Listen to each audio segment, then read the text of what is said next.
नमस्कार, मैं हूं माही सिंह और आप देख रहे हैं नेक्स्ट 9 न्यूज। दिल्ली में विधानसभा चुनाव नजदीक है। ऐसे में अरविंद केजरीवाल की जो मुश्किलें हैं वो लगातार बढ़ती हुई नजर आ रही हैं। जी हां, आपको बता दें, अरविंद केजरीवाल के मामले में हाई कोर्ट ने फैसला सुरक्षित रख लिया है। वहीं अगर देखा जाए तो एक्साइज पॉलिसी के मामले में अब अरविंद केजरीवाल मेन सूत्रधार के रूप में सामने आ रहे हैं। ये सीबीआई ने आरोप लगाए हैं और ये भी सबूत दिए हैं। सीबीआई ने यह भी अपने दलील में कहा है कि अरविंद केजरीवाल गोवा चुनाव में ये साफ तौर पर कहते हुए नजर आते हैं कि आप पैसे की बिल्कुल चिंता मत करिए, आप चुनाव लड़िए। ऐसे में 40 करोड़ रुपए का ये पूरा मामला कहीं ना कहीं अरविंद केजरीवाल के ऊपर शिकंजा कसते हुए नजर आ रहा है। वहीं अभिषेक मनु सिंघवी ये बात कहते हुए नजर आ रहे हैं कि अरविंद केजरीवाल को जब ईडी मामले में जमानत मिल गई थी तो सीबीआई ने पूरी प्लानिंग के साथ अरविंद केजरीवाल को गिरफ्तार किया है। अब जो कोर्ट ने कहा है वही माना जाएगा। इस तरीके से अभिषेक मनु सिंघवी दलील देते हुए नजर आते हैं। लेकिन अगर ये पूरा मामला देखा जाए तो फिर 8 अगस्त को अरविंद केजरीवाल के मामले की सुनवाई है। ऐसे में अब कल एक सुनवाई और होने वाली है 31 जुलाई को। तो ऐसे में ये पूरा मामला जो कहीं ना कहीं अरविंद केजरीवाल के खिलाफ जाता हुआ नजर आ रहा है। सीबीआई बार बार ये बात बोलती हुई नजर आ रही है कि उनको अब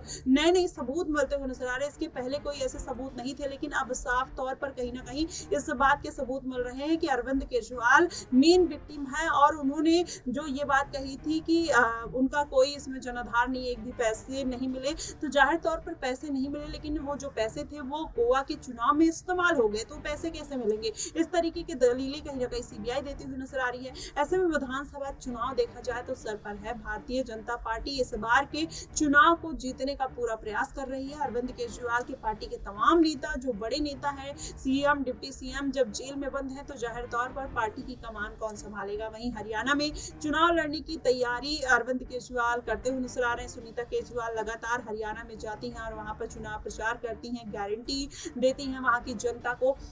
तो ऐसे में कहीं ना कहीं इस बात की तरफ ये इशारा कर रहे हैं कि अगर अरविंद केजरीवाल इस बार जेल से बाहर नहीं आते, जाहिर तौर पर पार्टी की जो कमान है वो कहीं ना कहीं सुनीता केजरीवाल संभालते हुए नजर आएंगी। और अगर ऐसा हुआ तो शायद कहीं ना कहीं आम आदमी पार्टी कमजोर पड़ते हुए नजर आए। वहीं अखिलेश यादव और चंद्रशेखर आजाद, रामन, मायावती भी कहीं ना कहीं इस बार के विधानसभा चुनाव में उतरने के लिए पूरी तरीके से तैयार है। भले ही कोई पार्टी चुनाव जीत पाए या ना जीत पाए, लेकिन अरविंद केजरीवाल के वोट बैंक में कहीं ना कहीं सेधमारी होती हुई जरूर नजर आ सकती है। अब ये पूरे जो समीकरण बन रहे हैं कहीं ना कहीं इसी बात की तरफ इशारा कर रहे हैं और ये इशारा जो जा रहा है अरविंद केजरीवाल की हार की तरफ बढ़ता हुआ नजर आ रहा है। वहीं अगर देखा जाए तो विधानसभा चुनाव के लिए भारतीय जनता पार्टी ने जिस तरीके से रणनीति बनाई है और आम आदमी पार्टी भारतीय जनता पार्टी को लगातार घेरने का प्रयास कर रही है। अरविंद केजरीवाल के स्वास्थ्य को लेकर कहीं ना कहीं बातें निकलकर सामने आ रही है कि अरविंद केजरीवाल को जानबूझकर जेल में रखा जा रहा है जिससे उनका स्वास्थ्य डैमेज हो जाए, वो कोमा में चले जाएं या फिर उनकी जान चली जाए। कभी किसी दिन ऐसी खबर आएगी कि अरविंद केजरीवाल नहीं रहे।